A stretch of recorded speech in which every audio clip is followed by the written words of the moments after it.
আমি রোদ্দুর। নামটা শুনে যদি তোমার মনে হয় আমি খুবই আলো ছড়ানো শান্ত একটা ছেলে ছিলাম, তাহলে ভুল করবে। আমি ছিলাম দুরন্ত, উড়োচণ্ডী, কারো কথায় না চলা একটা ছেলের নাম। ছোটবেলায় আমাকে নিয়ে প্রতিবেশীরা বলতো, এই ছেলে কোনোদিন মানুষ হবে না। আমি পড়াশোনায় একেবারেই ভালো ছিলাম না। বই খুললেই মাথা ধরে যেত, কলম হাতে নিলেই চোখ ভারী হয়ে আসতো। বরং সুযোগ পেলেই জানলার ধারে পাখি দেখতাম, কিংবা ক্লাসের পেছনের বেঞ্চে বসে বান্ধবীদের ইরিটেট করতাম। টিফিন বক্সে নিজের খাবার না খেয়ে অন্যদের খাবার চুরি করাটাই ছিল একরকম নেশা। আমার মা বাবা ছিল সাধারণ মানুষ। বাবা চাষের কাজ করত, মা বাড়ির কাজ করত। ওরা চাইতো আমি অন্তত মাধ্যমিকটা পাশ করি, কিন্তু আমি যেন স্কুলে যেতামই প্রিন্সিপালের চেরামুখ হয়ে উঠতে। কোনোদিনই আমার রিপোর্ট কার্ডে 40 বেরোয়নি। টিচারেরা আমাকে দেখলে চোখ ঘুরিয়ে নিত, যেন আমি বোঝা, কিন্তু আমি কখনো গুরুত্ব দিইনি। বন্ধু বান্ধব নিয়ে মাঠে খেলতাম, ক্লাসের ভেতরেও হাসি মজা হইচই করতাম। স্কুল আমার কাছে ছিল একটা খেলার মাঠ, আর পড়াশোনা ছিল শুধুই বিরক্তকর কিছু। একটা সময় তো এমন ছিল, আমি একেবারে স্কুলে যাওয়া বন্ধ করে দিই। সকালে ব্যাগ নিয়ে বেরোতাম, কিন্তু স্কুলে না গিয়ে চলে যেতাম নদীর ধারে, বা ফুটবল খেলতাম বাকি দুষ্টু ছেলেদের সঙ্গে। কিন্তু এই সবই ছিল আমার জীবনের অন্ধকার অধ্যায়ের শুরু। আমি জানতাম না সামনে একটা দিন আসছে, যেদিন আমি এমন একটা ভুল করব যেটা আমার পুরো ভবিষ্যৎকে তছনছ করে দিতে পারত। এবং সেই দিনটাতেই আমার জীবনে প্রথমবার এক সত্যিকারের শিক্ষক ঢুকে পড়ে। আমি তখনও জানতাম না আমার জীবনটা একদিন এমনভাবে বদলে যাবে একজন মানুষের জন্য, যাকে আমি প্রথমে একদমই পছন্দ করতাম না। আর সেই মানুষটাই হবে আমার জীবনের মোড় ঘুরানোর চরিত্র। সেই বছরটা আমার জীবনের সবচেয়ে বেপরোয়া সময় ছিল। আমি তখন স্কুলে যেতাম যেন খেলতে, মাঠে ছুটোছুটি, বন্ধু বান্ধব নিয়ে হুল্লোড়, আর স্কুলে ঢুকে পড়া মানে নতুন দুষ্টুমির প্ল্যান। সেদিন সকালে আমরা কয়েকজন বন্ধু স্কুলে যাওয়ার পথে ঠিক করলাম আজকের নতুন স্যারের সঙ্গে একটু মজা করব। আমি তখন বেশ উৎসাহিত, কারণ আমরা শুনেছিলাম স্কুলে একজন নতুন শিক্ষক আসছেন, অভিজিৎ স্যার। স্যার নাকি সদ্য পাশ করে আসা, হাসি খুশি স্বভাবের, আর ছাত্রদের সাথে খুব মিশে যেতে পারেন।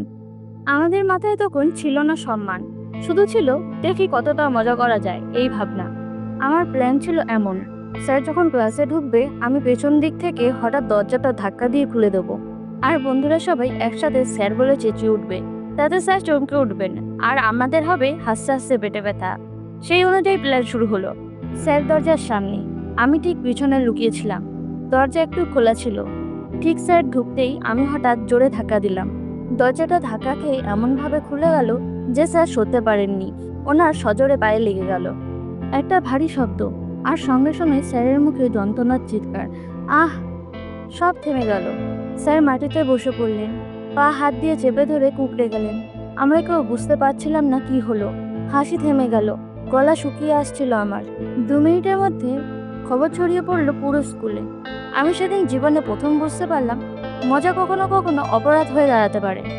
স্যারকে নিয়ে যাওয়া হলো হাসপাতালে। পরের দিন জানা গেল ওনার পায়ে ফ্র্যাকচার হয়েছে, 2 মাস ক্লাস নিতে পারবেন না। স্কুলে তখন একটাই আলোচনা, কে করলো। আমার বন্ধুরা প্রথমে কিছুই বলেনি, কিন্তু কেউ একজন শেষমেশ মুখ ফসকে বলেই ফেললো, রোদ্দুরই করেছে। আমাকে তখন ডাকা হলো প্রিন্সিপালের ঘরে। হেডমাস্টার রেগে আগুন, গজরে উঠলেন, তোর জন্য একজন শিক্ষক ক্লাসে আসা বন্ধ করতে বাধ্য হলো। এত বড় দায়িত্বজ্ঞানহীন কাজ। আজকেই তোর টিসি রেডি হবে, তুই এই স্কুলে আর পড়তে পারবি না। আমি চুপচাপ দাঁড়িয়েছিলাম, চোখে জল আসছিল, গলার স্বর হারিয়ে ফেলেছিলাম। ঠিক তখনই দরজায় ধীরে ধীরে ঢুকে এলেন অভিজিৎ স্যার। হাসপাতাল থেকে সোজা ব্যান্ডেজ বাঁধা পায়ে, এক ক্র্যাচে ভর দিয়ে।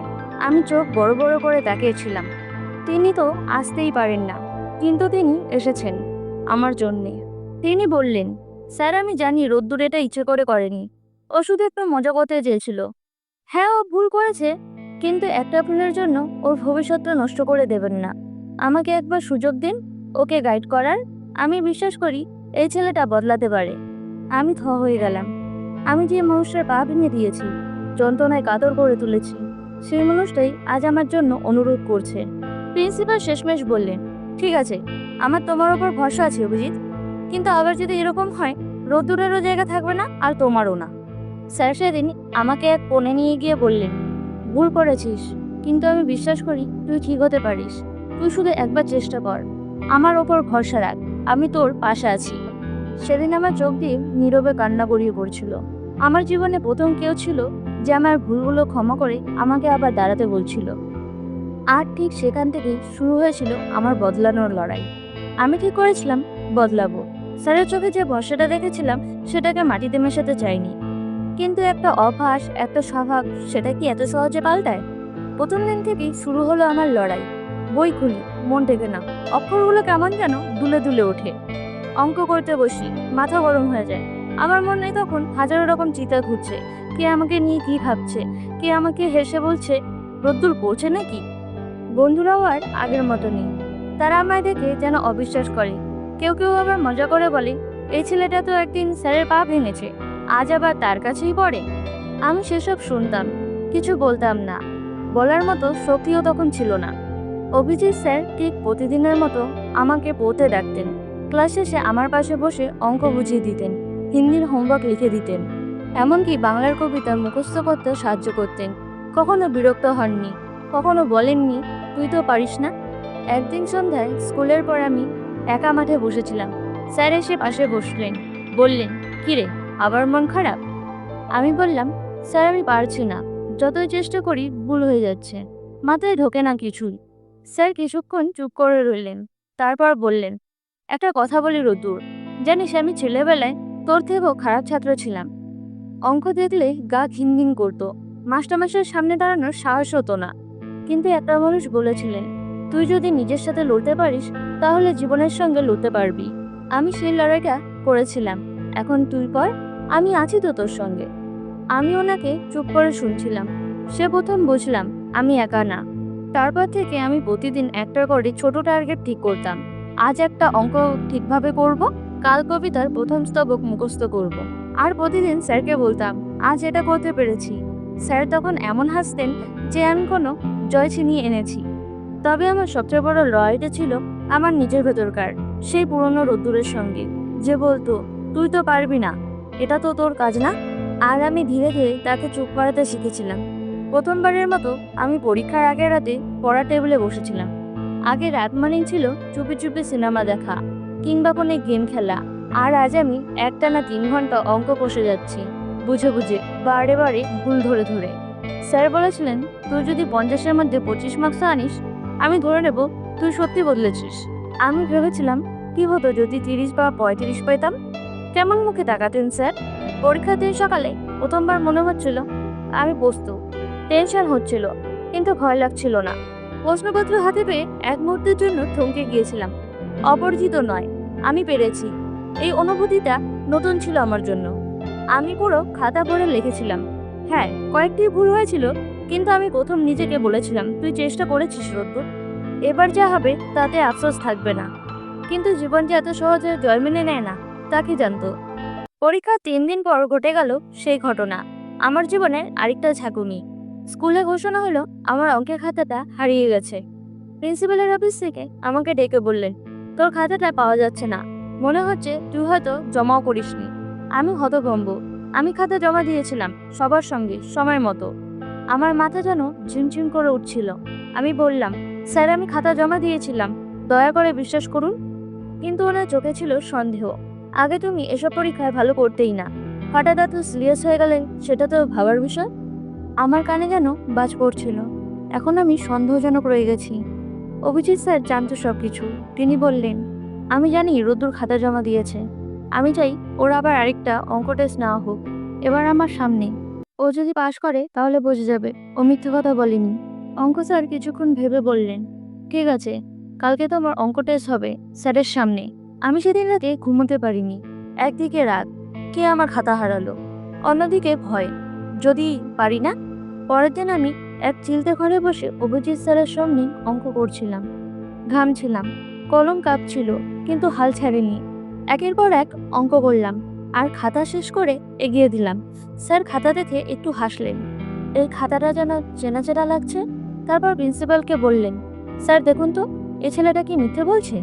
2 দিন পর প্রিন্সিপাল নিজে এসে বললেন, রোদ্দুর আমরা ভুল করেছিলাম, খাতাটা স্কুলের এক ক্লার্ক ভুল করে অন্য বান্ডেলে দিয়ে ফেলেছিল, তুমি সত্যিই জমা দিয়েছিলে। আমার ভেতরটা তখন কেমন যেন ফাঁকা লাগছিল। প্রমাণ করতে পেরেছি ঠিকই, কিন্তু বিশ্বাস হারিয়ে যাওয়ার যন্ত্রণা কি আর ফিরে আসে? সেদিন স্যার আমাকে বলেছিলেন, জীবন বারবার তোকে প্রশ্ন করবে, রোদ্দুর তুই সত্যি বদলেছিস? তখন প্রমাণ করতে হবে কাজ দিয়ে, কান্না দিয়ে নয়। আমি কিছু বলিনি, শুধু মাথা নেড়েছিলাম। পরীক্ষার পর কেমন যেন বদলে গেছিল সব। আমি শুধু রোদ্দুর না, ভালো হতে চাওয়া রোদ্দুর, এই পরিচয়ে পরিচিত হয়েছিলাম। মাঝে মাঝে বন্ধুরা এসে বলতো, ওই রে, রোদ্দুর এবার মাস্টারের ফার্স্ট বয় হতে চলেছে। তারা ঠাট্টা করলেও আমি বুঝতাম এটা এখন ব্যঙ্গ নয়, বরং একরকম মেনে নেওয়া। আর অভিজিৎ স্যার, তিনি আগের চেয়েও বেশি সময় দিতেন আমাকে। আর মাঝে মাঝে স্কুল ছুটির পর লাইব্রেরিতে বসে পড়তাম। কোনোদিন মাঠে হাঁটতে হাঁটতে কবিতার লাইনের পর লাইন মুখস্থ করতাম। ওনাকে আমি স্যার বললেও আমার কাছে তিনি ছিলেন একটা ছায়ার মতো, যে ছায়া রোদ্দুরকেও ঠান্ডা করে রাখে। তাই হয়তো সেদিন হঠাৎ করে ওনাকে স্কুলে না দেখতে পেয়ে আমার বুকটা ধক করে উঠেছিল। প্রথমে ভেবেছিলাম হয়তো অসুস্থ, কিন্তু পরের দিনে এলেন না। তৃতীয় দিন প্রিন্সিপালের অফিসে গিয়ে জানতে পারি স্যারের মা হঠাৎ করে গুরুতর অসুস্থ, ওনাকে হসপিটালাইজ করতে হয়েছে। তার চিকিৎসার খরচ শুনে আমি থমকে গিয়েছিলাম। প্রচণ্ড ব্যয়বহুল চিকিৎসা, আর স্যারের আর্থিক অবস্থাও ততটা সচ্ছল নয়। প্রিন্সিপাল শুধু একটা কথাই বললেন, স্যারকে এই মুহূর্তে আমাদের অনেক সাহায্যের দরকার, তবে কেউ কিছু না জানলেই ভালো। আমি চুপ করে রইলাম। একবার মনে হলো আমার কি করার আছে, আমি তো স্যার নই, না স্কুলের বড় কেউ। কিন্তু তারপর মনে পড়ল, যিনি আমার জন্য সবার বিরুদ্ধে দাঁড়িয়েছিলেন, তার পাশে দাঁড়ানো কি আমার দায়িত্ব নয়? সেদিন সন্ধ্যায় আমি প্রথমবার নিজের জীবনের বাইরে তাকালাম। পরের দিন স্কুলে গিয়ে ক্লাসের সব বন্ধুদের এক এক করে বললাম, আমাদের স্যারের মা খুব অসুস্থ, আমি চাই আমরা সবাই মিলে কিছু করি। টাকা নয়, অন্তত একটা চিঠি লিখি, একটা কার্ড বানাই, একটা প্রার্থনা করি। প্রথমে কেউ গুরুত্ব দেয়নি, কিন্তু আমি হাল ছাড়িনি। 3 দিনের মাথায় আমি একটা ছোট্ট বক্সে 37টা চিঠি রাখলাম। সবাই নিজের হাতে লিখেছে। একটা কার্ড বানিয়েছিলাম নিজের হাতে, যার উপরে লিখেছিলাম, আপনি আছেন বলেই আমরা আলোর পথ দেখতে শিখেছি। আমিও সব একটা ছোট খামে ভরে স্যারের বাড়ির ঠিকানায় পাঠিয়ে দিয়েছিলাম। 5 দিন পর স্যার হঠাৎ স্কুলে ফিরে এলেন, একটু ক্লান্ত, কিন্তু চোখে জল। স্যার আমাকে ডেকে বললেন, রোদ্দুর, আমি জানি তুই করেছিস। আমার মা চোখে চিঠিগুলো ধরে বলেছিলেন, তোর ছাত্ররা তোকে ভালোবাসে রে, তুই ভুল পথে যেতে পারবি না। আমি কিছু বলতে পারিনি। ওনার সেই চোখের জল আমার জীবনের সবচেয়ে বড় স্বীকৃতি হয়েছিল। সবকিছু যেন ধীরে ধীরে ঠিক হচ্ছিল। ক্লাসে আমার নাম শুনে আর কেউ হাসে না, এখন বলে না, ওই যে রোদ্দুর, একেবারে অন্য লেভেলে চলে গেছে। অভিজিৎ স্যার ফিরে আসার পর আমি যেন আরো দায়িত্ববান হয়ে উঠেছিলাম। আমাদের স্কুলে বার্ষিক পরীক্ষা আসছে, সবাই পড়ায় ডুবে, আমিও। কিন্তু সেই দিনটা আমার জন্য অন্য কিছু নিয়ে আসবে সেটা আমি বুঝিনি। ঘটনাটা খুব সাধারণভাবে শুরু হয়েছিল। ক্লাসে একটি ছেলের খাতা, যেটাতে পরীক্ষার প্রস্তুতির গুরুত্বপূর্ণ নোট ছিল, হঠাৎ উধাও। সে পুরো ক্লাসে চিৎকার করে বলে উঠল, আমার খাতা কে নিয়েছে? এই খাতাটা আমি নিজের হাতে বানিয়েছিলাম। কেউ যদি দুষ্টুমি করে লুকিয়ে রাখো বলো। সবার নজর তখন এদিক ওদিক। ঠিক তখনই কেউ একজন বলেও বসলো, রোদ্দুর তো সামনের দিনগুলোতে ওর কাছেই বসতো, আগে তো পড়াশোনা করতো না, এখন হঠাৎ ভালো হতে গিয়ে হয়তো ওর খাতা নিয়ে নিজে পড়ছে। কথাটা রসিকতা হিসেবে বলা হলেও তার ফলটা মারাত্মক হলো। ক্লাসের কয়েকজন বলল, হ্যাঁ, ও তো আগেও এমন অনেক কিছু করেছিল, এখন বলছে বদলেছে, কিন্তু কে জানে। মুহূর্তেই আমি অভিযুক্ত। খাতা হারিয়ে যাওয়া তদন্ত শুরু হলো। আমাকে ডাকা হলো প্রধান শিক্ষকের কক্ষে। আমি বললাম, স্যার, আমি সত্যিই কিছু করিনি, আমি নিজের খাতায় পড়ি, অন্যটা নিয়ে কি করব। কিন্তু যেহেতু আমার নাম ঘুরছে, তাই একটা প্রধান সিদ্ধান্ত হলো, আমি পরীক্ষার আগে সাসপেন্ড থাকবো। আমি হতবাক। সবচেয়ে কষ্টের ব্যাপারটা ছিল, অভিজিৎ স্যারও চুপ ছিলেন। তিনি শুধু বলেছিলেন, রোদ্দুর, তুই সত্যি কিছু করিসনি তো? আমি তখন শুধু কাপা গলায় বলেছিলাম, স্যার, আপনি তো জানেন আমি বদলেছি, আপনি কি সন্দেহ করছেন? উনি চুপ করেছিলেন, চোখ নামিয়ে নিয়েছিলেন। সেদিন বুঝলাম বিশ্বাস ফেরানোর পথটা কতটা ভঙ্গুর, একটু হাওয়াতেই কাঁপে। স্কুল থেকে বাড়ি ফিরে আমি কারোর সঙ্গে কথা বলিনি। মনে হচ্ছিল আবার সবকিছু ভেঙে পড়েছে, যেন আমি আজও সেই পুরনো খারাপ ছেলে রোদ্দুর হয়ে রয়ে গেছি সবার চোখে। কিন্তু এরপর যা ঘটলো সেটা ছিল আমার জীবনের একটা অদ্ভুত মোড়। পরের দিন হঠাৎই স্কুলের একজন জুনিয়র ছেলে এসে কাঁদতে কাঁদতে আমার কাছে বলল, দাদা, ওই খাতাটা আমি লুকিয়েছিলাম। আমি শুধু একটু মজা করতে চেয়েছিলাম, জানতাম না এমন ঝামেলা হবে। আমি ওকে নিয়ে গেলাম প্রিন্সিপালের কক্ষে। সব শুনে প্রিন্সিপাল এক মুহূর্তের জন্য চুপ ছিলেন। তারপর আমার দিকে তাকিয়ে বললেন, তুমি চাইলে আমি ছেলেটার বিরুদ্ধে ডিসিপ্লিনারি অ্যাকশন নিতে পারি। আমি তাকিয়ে বললাম, স্যার, আমি শুধু চাই সবাই বুঝুক আমি বদলেছি। আর ওটা একটা বাচ্চা ছেলে, ভুল করেছে, বুঝেও ফেলেছে। আমার মতো ওকেও একা করে দেবেন না। প্রিন্সিপালের মুখে কিছুক্ষণ পর হাসি ফুটে উঠল। অভিজিৎ স্যার এসে বললেন, তুই আমাকে আবারও বিশ্বাস করতে শিখিয়েছিস রতুর। এই শিক্ষা শুধু খাতার নয়, জীবনের। স্কুল পেরিয়ে কলেজে ভর্তি হওয়াটা কারো কাছে নতুন জায়গা, নতুন স্বাধীনতা। আমার কাছে যেন একটা বিশাল অজানা দুনিয়া। সেই স্কুলের চেনা বন্ধু বান্ধব নেই, প্রিয় স্যার নেই, কেউ চেনেও না, জানেও না আমাকে। অনেকেই নিজের পরিচয় মুছে ফেলে নতুন করে গড়তে চায়, কিন্তু আমি চাইতাম আগের রোদ্দুরটাকেই নিয়ে নতুন করে জীবন বানাতে। কিন্তু শুরু থেকে কিছু যেন একটা ঠিক হচ্ছিল না। ক্লাসে সবার মধ্যে একটা কৃত্রিম প্রতিযোগিতা, সবাই যেন সবাইকে টেক্কা দিতে চায়। সিনিয়রেরা তেমন ঘাটায়নি, কিন্তু বুঝিয়ে দিয়েছিল তুই এখানে কেউ না।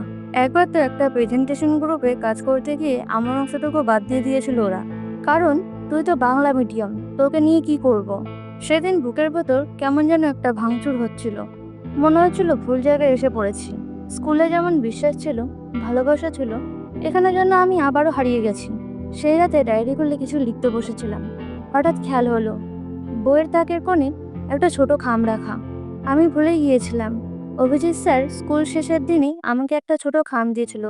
তখন বলেছিলেন, যখন মনে হবে হারিয়ে যাচ্ছিস তখন এটা খুলিস। হাত কাঁপতে কাঁপতে খামটা খুলে দেখি একটা চিঠি।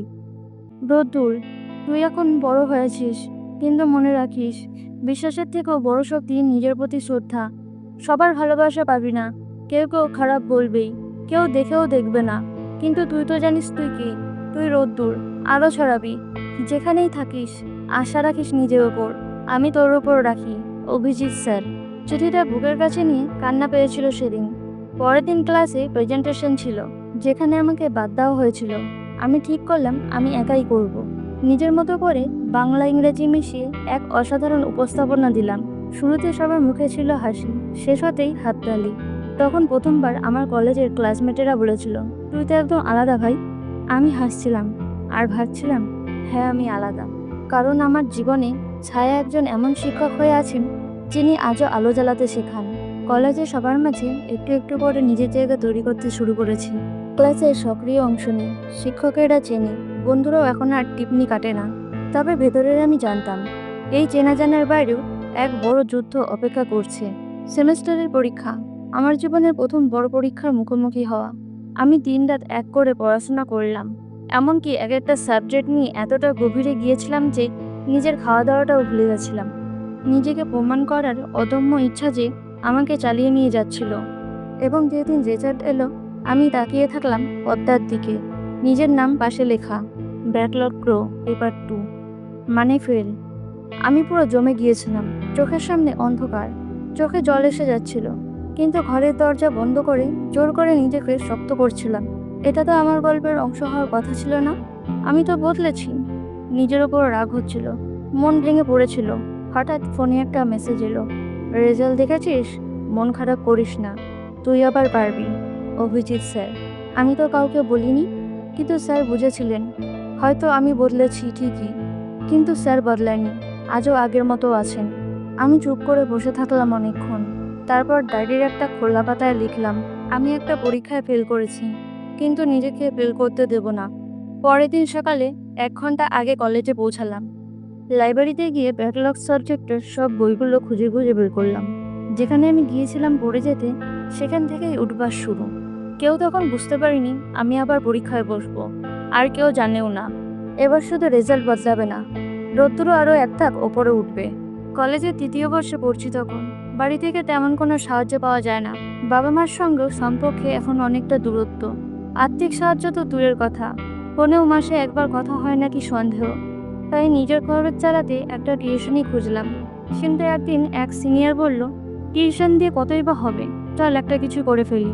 কথায় কথায় মাথায় একটা প্ল্যান এলো। কলেজের সামনে ফুটপাতে একটা ছোট স্টলে বই, কলম, খাতা আর কনভার্স ব্যাগ বিক্রি করব। দাম কম, ডিজাইন মজার, তরুণ প্রজন্মের কাছে আকর্ষণীয়। সবার মুখে একটাই কথা, তুই ব্যবসা? তুই তো লেখাপড়ায় ভালো হতে চেয়েছিলি। আমি হেসে বলেছিলাম, লেখাপড়া আর জীবনের কার দুটো আলাদা জিনিস, আমি দুটোই শিখতে চাই। কিন্তু প্রথম দিন সকাল সকাল স্টলে বসার পর বুঝলাম, ব্যবসা মুখে বললে যতটা সহজ, হাতে নিয়ে চালানো ততটাই কঠিন। রোদ, বৃষ্টি, পুলিশের উৎপাত, খরিদ্দার না থাকা, সবকিছু মিলিয়ে মাথা হেট হয়ে যাচ্ছিল। একদিন একটা মজার ঘটনা ঘটলো। একজন লোক এসে বলল, এই ব্যাগগুলো তো চায়না থেকে আনা, দেশি প্রোডাক্ট নেই? আমি বললাম, দাদা, ব্যাগ চায়নার হলেও স্বপ্নটা দেশি। লোকটা চুপ করে হেসে একটা ব্যাগ কিনে নিল। সেই প্রথম আমার নিজের হাতে উপার্জনের টাকা এলো। নোটটা যতটা বড় ছিল, ততটাই বড় ছিল আমার আত্মবিশ্বাস। তবে দিন সবসময় একরকম যায় না। একদিন ঝড় উঠল, ছোট স্টলটা উল্টে পড়ে গেল, সব বই খাতা ভিজে একসা। আমি কুঁচকে পড়ে বসে আছি তখন। সে সময় হঠাৎ পেছনে দাঁড়িয়ে একটা কণ্ঠ শুনি, রোদ্দুর মানে শুধু আলো না, বর্ষাতেও টিকে থাকা শেখা। ঘুরে দেখি অভিজিৎ স্যার। আমি কিছু বলার আগেই উনি একটা ছাতা খুলে আমার মাথার উপর ধরল। তুই শুরু করেছিস, এখন হাল ছাড়িস না। সেদিন স্যারের সেই ছাতার নিচে আমি কেবল বৃষ্টির হাত থেকে নয়, নিজেকে একরকম বাঁচিয়ে রেখেছিলাম। এরপর ধীরে ধীরে ব্যবসাটা দাঁড়াতে থাকে। প্রথমে বন্ধুরা, পরে জুনিয়রেরা, তারপর অন্য কলেজ থেকেও লোক আসতো। আমি জানতাম এটা বিশাল কিছু না, তবে এই ছোট্ট শুরুটাতেই আমি শিখে গিয়েছিলাম নিজেকে বিশ্বাস করলে স্বপ্নের সাইজ বড় না হলেও তার ওজন হয় অনেক। আজ আমি সফল, এ কথাটা বলতে লজ্জা নেই। আমার নাম এখন এক কোম্পানির সঙ্গে জড়িয়ে গেছে। আমার ব্র্যান্ডে কাজ করে শত শত মানুষ। দেশের বাইরে থেকেও অর্ডার আসে।